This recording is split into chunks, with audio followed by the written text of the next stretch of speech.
Hi, I'm Diane Mulligan. And I'm Tony Carnisi. And you know, Tony, recently in the Denver Post, there was this whole story about the downturn in the economy Right. and how the housing prices have recovered in Denver. What did you think about that article? It was a great article, actually. It was actually talking about the Home Price Recovery Index. It's looking at pricing today versus where we were at the peak before the downturn before. And it was pretty fascinating that Denver has actually led that index every single quarter since they started that in 2015.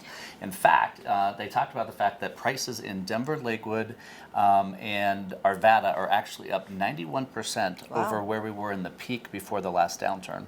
Why do you think that? Why do you think that Denver's leading the way? You know, a couple of things. I think when you really look at the landscape and what's going on, and you look at the downturn that we had, it was shorter than most of the other places in the country. Right. And we all experienced that downturn. We did. I Yeah. mean, it was 3 painful years, but it Yes. was only 3 years, where some other places it was much longer. And if you look overall at the entire market in Denver, the market here in Denver really only lost 8% of its value Wow. in those 3 years, where when you were looking at some places like Las Vegas and other places, that was a whole lot different.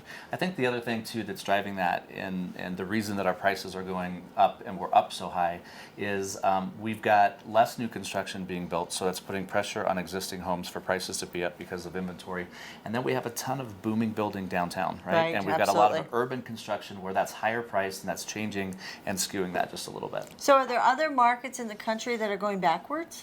Yeah, you know, it's interesting. We see some going backwards, and we also see some like Vegas and Sacramento and a few other places. They have doubled their pricing since the peak last time, but Really? they still haven't actually caught up.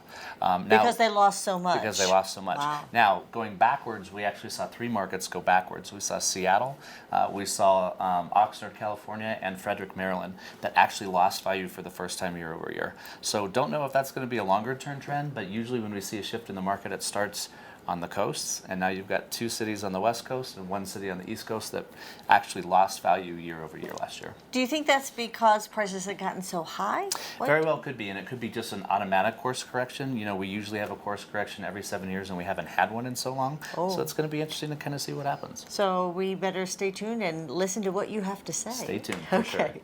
Have a great day. Take care.